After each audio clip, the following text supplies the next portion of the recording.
আমরা লক্ষ্য করেছি।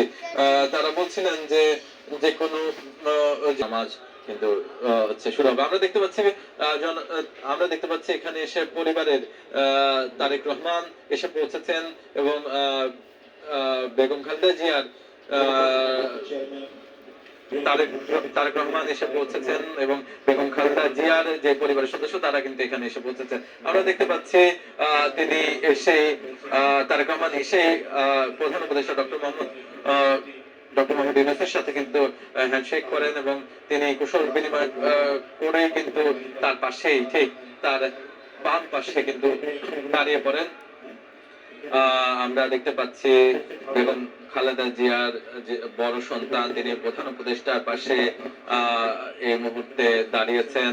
দাঁড়িয়ে তিনি কিন্তু সালাম বিনিময় করছেন। আমরা দেখতে পাচ্ছি এখানে আছেন প্রধান বিচারপতি, বাংলাদেশের প্রধান বিচারপতি, এছাড়াও ডক্টর মোহাম্মদ ইউনূস বাংলাদেশের প্রধান উপদেষ্টা। এর পরবর্তীতে তারেক রহমান যিনি কিনা বেগম খালেদা জিয়ার বড় সন্তান এবং তার পাশেই কিন্তু আমরা বদিউল আলম মজুমদারকে দেখতে পাচ্ছি। তার পাশাপাশি আমরা যারা কিনা উপদেষ্টা পরিষদের মন্ডলীর সদস্য তারা কিন্তু এই যে এই কাতারেই দাঁড়িয়ে আছেন আমরা কিন্তু সেটিও লক্ষ্য করছি। আর এই মুহূর্তে যেই কফিনটি আছে সেটি কিন্তু নামানো হচ্ছে।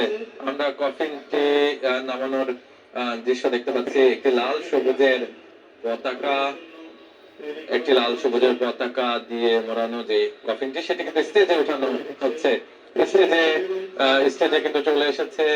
স্টেজে প্রবেশ করানোর দৃশ্য কিন্তু আমরা লক্ষ্য করছি। এখানে বেগম খালেদা জিয়া, সাবেক 3 বারের প্রধানমন্ত্রী বেগম খালেদা জিয়া, তিনি কিন্তু এই মুহূর্তে যে স্টেজটি আছে যেখানে কিনা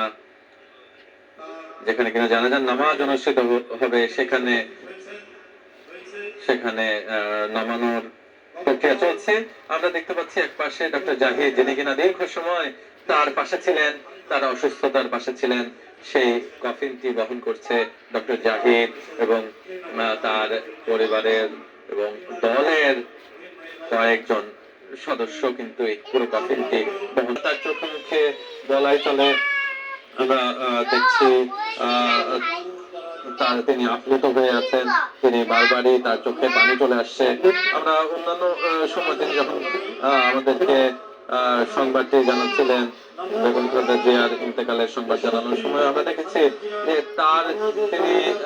তিনি কিন্তু আবেগ ধরে রাখতে পারেননি, তিনি আপ্লুত হয়েছিলেন। আর তার জায়গা থেকে তিনি আজকে দিনেও তিনি শেষ বিদায়ের দিনেও কিন্তু তার সঙ্গে হলেন। দীর্ঘ সময়ে যে অসুস্থতা সেই পুরো অসুস্থতা জুড়েই কিন্তু এই একজন ডক্টর জাহিদ তিনি কিন্তু ছিলেন।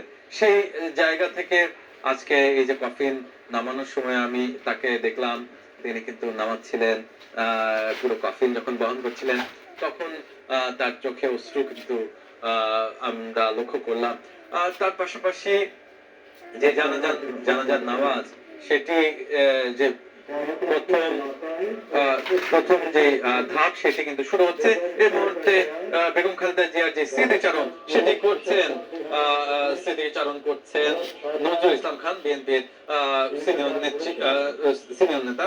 আমরা আপনার মাগফিরাত কামনা করছি এবং পরম করুণাময় আল্লাহ তাআলার দরবারে প্রার্থনা করছি তিনি যেন আমাদের সকলের পরম শ্রদ্ধেয় নেত্রীকে জান্নাতুল ফেরদৌস নসিব করেন। ওনার মৃত্যু সংবাদ মুহূর্তের ভেতর ছড়িয়ে পড়লে দেশ বিদেশে সকল বাংলাদেশি মানুষ শোকে বিহ্বল হয়ে পড়ে এবং মূল ধারা থেকে সোশ্যাল মিডিয়া পরিপূর্ণ হয়ে ওঠে তাদের দোয়া ও প্রার্থনায়। অন্যদিকে পুরো বিশ্বের রাজনৈতিক পরিমণ্ডল থেকে আসতে শুরু করে আন্তরিক শোক বার্তা। দেশনেত্রী বেগম খালেদা জিয়া জন্মগ্রহণ করেন 1945 সালে। শৈশব থেকেই তিনি পরিচ্ছন্ন এবং পরিপাটি থাকতে পছন্দ করতেন। ফুলের প্রতি ছিল তার গভীর অনুরাগ। পরবর্তী জীবনেও তিনি অভ্যাস বজায় রেখেছিলেন তার ব্যক্তিগত এবং রাজনৈতিক চর্চা। তাই তার রাজনীতিও ছিল নিজের মতো এই সৌন্দর্য মণ্ডিত। ফুলের প্রতি অনুরাগের কারণেই হয়তো সবচেয়ে কঠিন সময়েও তার সকল রাজনৈতিক বক্তব্য থাকত সুশোভিত।